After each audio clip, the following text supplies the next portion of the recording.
오늘 우리에게 주시는 하나님의 말씀은 데살로니가 후서 2장 13절로 3장 5절까지의 말씀입니다. 우리 같이 한 목소리로 함께 읽어보도록 하겠습니다.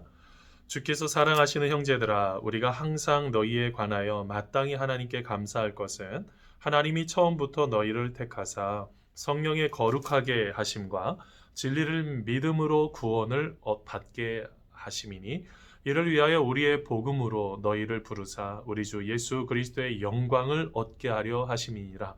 그러므로 형제들아, 굳건하게 서서 말로나 우리의 편지로 가르침을 받은 전통을 지키라. 우리 주 예수 그리스도와 우리를 사랑하시고 영원한 위로와 좋은 소망을 은혜로 주신 하나님 우리 아버지께서 너희 마음을 위로하시고 모든 선한 일과 말에 굳건하게 하시기를 원하노라.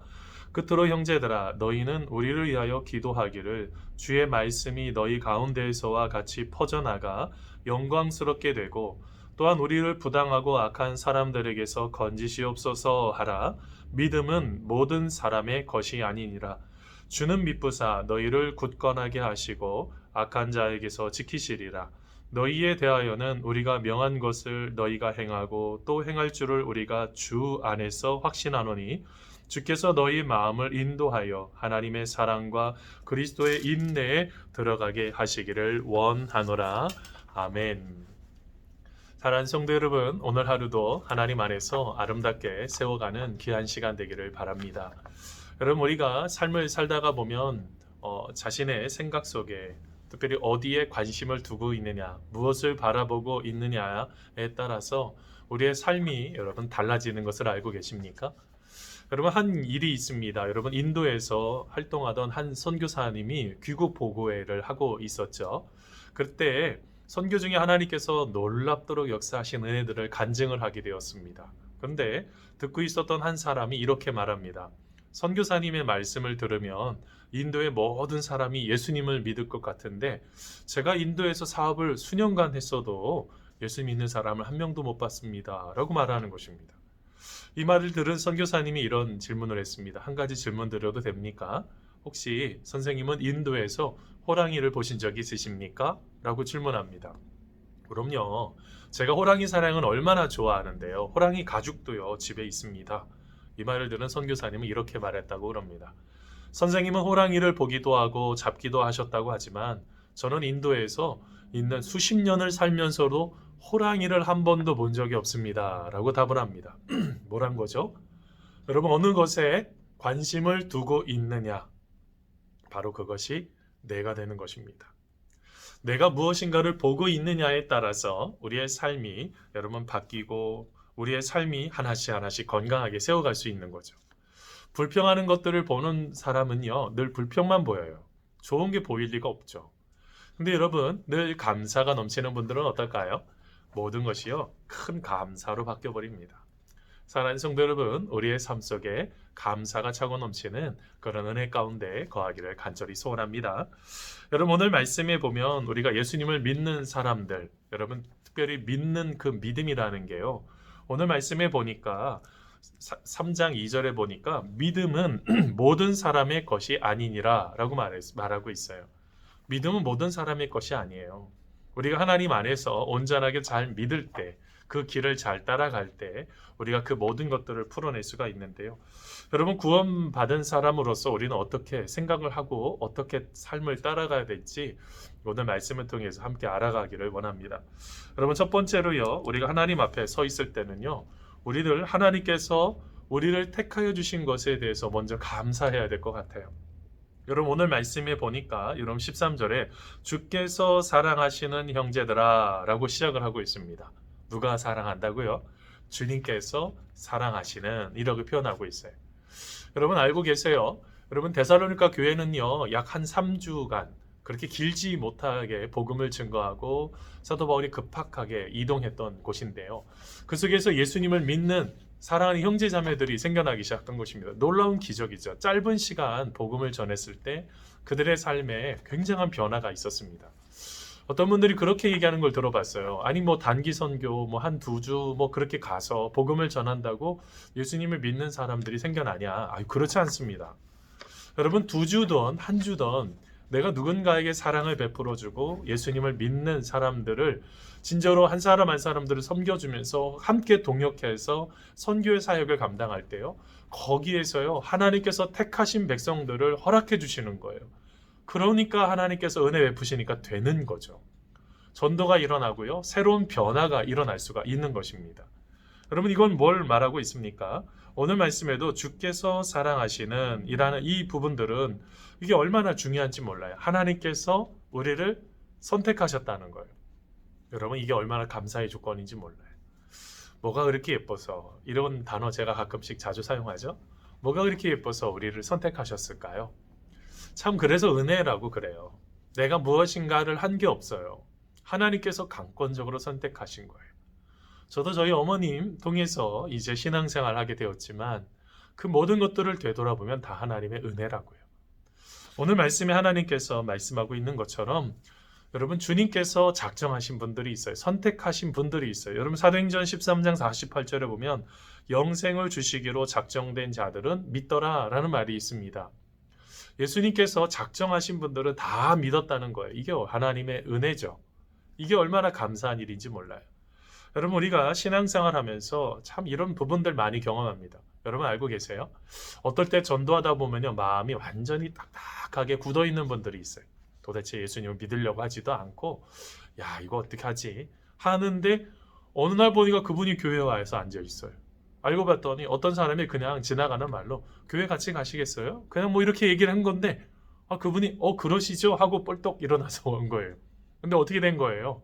여러분 마지막 분은요. 그 전에 있는 많은 분들의 헌신과 기도와 그 사랑이 나중에는 이렇게 마지막에 한 사람을 통해서 이렇게 복음이 증거되는 그런 일들이 일어납니다.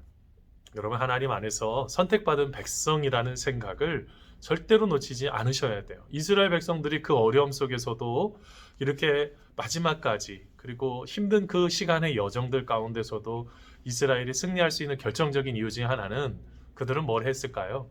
선택받은 백성이라는 의식을 잃지 않았다는 거예요. 여러분 우리도 똑같은 생각, 그런 생각을 잃지 않는 우리가 되기를 바랍니다. 그러면서 두 번째로요. 우리가 또 하나님의 은혜를 또 한번 되돌아보면 바로 성령님께서 우리의 삶에 모든 죄를 없애하시고 그 다음에 거룩하게 하신 그 은혜가 있습니다. 여러분 오늘 말씀에 보면 13절에 보면 그런 말씀이 있죠. 주께서 사랑하시는 형제들아 우리가 항상 너희에 관하여 마땅히 하나님께 감사할 것은 하나님이 처음부터 너희를 택하사 여기 어제 아까 잠깐 조금 전에 말씀드린 택하셨던 거예요. 두 번째 성령의 거룩하심과 이렇게 표현하고 있어요. 성령님께서 우리를 거룩하게 하셨다는 거예요. 이게 큰 은혜죠. 여러분 아십니까? 우리가 우리의 삶을 살아가는 데 있어서 성령님께서 특별히 보혜사 성령님께서 우리를 지키시고 보호하시는 은혜들이 있습니다. 여러분 잔 버닌이 쓴 철로 역정에 보면은요. 여러분 순례의 길을 떠나는 이야기가 나옵니다. 어떤 사람이 멀리 여행을 가서 한 집에 들어가게 되죠. 근데 봤더니요. 그 방에서 누가 청소를 하는데 빗자루를 가지고 먼지를 쓸면 쓸수록 먼지가 더 나는 거예요. 굉장히 먼지가 많이 나죠. 자 그런데 도대체 할 수가 없는 거예요. 그래서 도대체 이게 뭡니까? 이렇게 방이 점점점 더러워지는 이유가 무엇입니까? 할 때 여러분 그러자 인도자가 이렇게 대답합니다. 그게 율법이니라. 바르게 해보려고 노력하면 할수록 점점 더 죄가 많아지고 점점 더 어지러워지느니라 라고 말합니다. 여러분 그런데 그 다음에 나중에 다시 옆방으로 들어가 봤습니다. 똑같이 청소를 하는데 이번엔 물을 뿌리고 청소를 하는데 먼지가 하나도 안 나는 거예요. 그때 그것에 대해서 묻습니까? 도대체 이것이 어떤 뜻입니까? 라고 말했을 때 이렇게 대답합니다. 이것은 성령이라 은혜의 역사니라 라고 대답을 합니다. 여러분 알고 계세요? 우리가 신앙생활 하면서 가장 중요한 건 성령님을 철저하게 의지하는 것들이 중요해요. 성령님을 의지하지 못하면 어떻게 될까요? 우리의 삶 속에 아무리 열심히 노력을 하고 청소를 깨끗하게 했다고 할지라도 점점점 더 먼지가 나요. 안 하니만 못할 정도로 더 지저분해지고 더 어려워지는 거죠. 여러분 왜 혼돈스러우세요? 결정적인 것은 성령님께서 지금 우리와 함께 하시는 건데요. 여러분 성령 충만한 삶요. 성령님께서 함께 하시는 삶. 내가 성령님과 동행하는 삶이 무엇이 있냐? 그러면 성령의 9가지 열매를 점검하시면 돼요. 사랑과 희락과 화평과 오래 참음과 자비와 양선과 충성과 온유와 절제. 내가 지금 이런 모습이 나타나냐? 성령으로 충만한 모습이 나타나냐? 그것이 바로 우리의 삶을 건강하게 세워가는 놀라운 축복의 시작이 됩니다. 여러분, 내 힘으로요, 아무리 열심히 한다고 해서 변화가 없어요. 여러분, 혹시 수십 년간 신앙생활 열심히 하셨는데 변화가 없는 분들 계세요? 우리가 다시 한번 성령님을 의지하셔야 돼요. 성령님을 믿음으로 우리가 성령님과 함께 동의할 때, 여러분, 후안 까를레스는요 늘 성령님과 대화하잖아요. 목욕을 하면서도, 샤워를 쭉 하면서도 늘 하나님 앞에, 하나님, 제가 이렇게 몸을 깨끗이 씻듯이 저의 죄도 깨끗이 씻어주십시오. 여러분, 지금도요 성령님은 역사하고 계세요. 우리가 그 성령님 기대하시고 성령님과 함께 나아가는 우리가 되기를 바랍니다. 그러면서 오늘 말씀 13절에 또 뭐가 있냐면 진리를 믿음으로 구원을 받게 하심이니 라고 표현을 합니다. 뭐가 필요할까요? 우리의 삶 속에 진리를 믿음으로 구원해 주셨다는 그 은혜요. 이게 너무너무 중요해요. 왜냐하면 여러분, 오늘 말씀 2장 15절에 보면 그러므로 형제들아 굳건하게 서서 말로나 우리의 편지로 가르침을 받은 전통을 지키라 라고 말합니다. 뭐 하라고요? 굳게 복음의 앞에 서 계셔야 된다는 거예요. 우리가 복음으로 이렇게 굳건하게 서 있어야 되는데 흔들리는 이유가 뭘까요? 진리가 없으셔서 그래요. 진리가 누구죠? 하나님의 말씀이요. 특별히 예수님에 대한 이야기죠. 예수님에 대한 이야기를 모르면 자꾸 흔들리게 되어 있어요. 그래서 오늘 말씀해 보니까 그래서 어떻게 하랍니까? 여러분, 3장 1절, 그러니까 우리가 진리 가운데 거하기 위해서 먼저 하나님의 말씀에 대해서 반듯하게 서야 되고, 두 번째로 3장 2절에 말하고 있는 것처럼 기도해야 됩니다. 여러분, 특별히 말씀이라는 것은 너무너무 중요하죠. 우리가 말씀은 우리의 삶을 복음의 확신 속에 거할 수 있도록 만들어주는 비결이 됩니다. 그래서 우리가 말씀을 잘 암송하고 하나님의 말씀을 따라서 살려고 할 때 우리의 삶이 먼저 세워지고, 두 번째로 어떻게 될까요? 하나님께서는 바로 우리가요 기도하기를 원하고 계세요. 여러분, 오늘 말씀에 보니까 어떤 기도도 있어요. 하나님, 우리를 부당하고 악한 사람들에게서 건지시옵소서 라고 표현을 하고 있습니다. 여러분, 주변에 얼마나 많은 악한 사람들이 있어요. 그 사람들요 여러 가지 술수를 쓰죠. 여러 가지 방식으로 여러분을 괴롭히잖아요. 여러분, 그 부분에 대해서 가장 중요한 게 뭐예요? 하나님 앞에 기도하셔야 돼요. 하나님, 저 악한 사람들, 하나님, 저 악하고 부당한 사람들의 잘못된 행위를 하나님 깨트려 주시옵소서 라고 기도하시는 거예요. 하나님은 그 부분에 대해서 여러 가지로 지혜와 능력을 주실 거예요.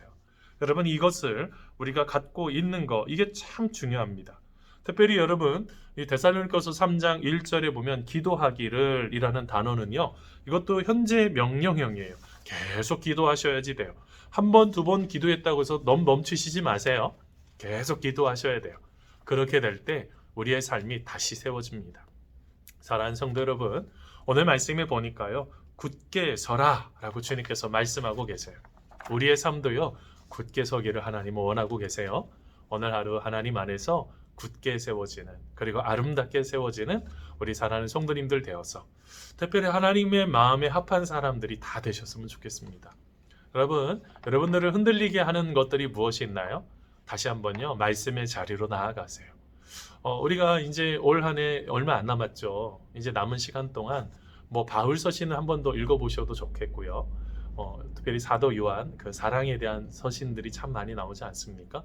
여러분, 요한 1, 2, 3서를 한번 읽어보셔도 좋겠고, 한번 정해보세요. 책을 하나 정해서 남은 시간 동안 말씀 한 번을 같이 한번 읽어보고, 그 다음에 꼭 기도하세요. 눈을 감고, 하나님, 이런 악한 사람들, 부당한 일들을 진행하는 그런 악한 자들이 있습니다. 하나님, 저를 건져 주십시오. 예수님도 기도하셨죠? 다만 악에서 구해달라고요. 여러분, 우리의 삶 속에 여러분 흔들게 만드는 많은 부분들이 있을 때 넘어지지 마시고, 혹시 넘어졌더라도요 다시 주님 꼭 붙잡고 승리하는 우리가 되기를 바랍니다. 우리 시간 기도하겠습니다. 하나님 아버지, 우리를 굳게 세워주시는 하나님을 찬양합니다. 다시 일으켜 세워주시고 다시 하나님을 바라보며 나아가는 귀한 삶이 될 수 있도록 우리 주님께서 함께하여 주시옵소서. 감사하오며 예수님의 이름으로 기도하옵나이다. 아멘. 사랑하는 성도 여러분, 오늘 하루도 여러분 굳게 서십시오. 여러분을 흔들리게 만드는 많은 부분들이 있어도 여러분 혹시 넘어졌을지라도 그 순간 속에 다시 주님과 함께 일어서는 우리가 되기를 바랍니다. 기도하겠습니다. 하나님 감사합니다. 오늘 하루도 우리를 굳건하게 세워주시고 흔들림 없이 주님과 함께 나아갈 수 있도록 인도하여 주시옵소서. 하나님 감사합니다.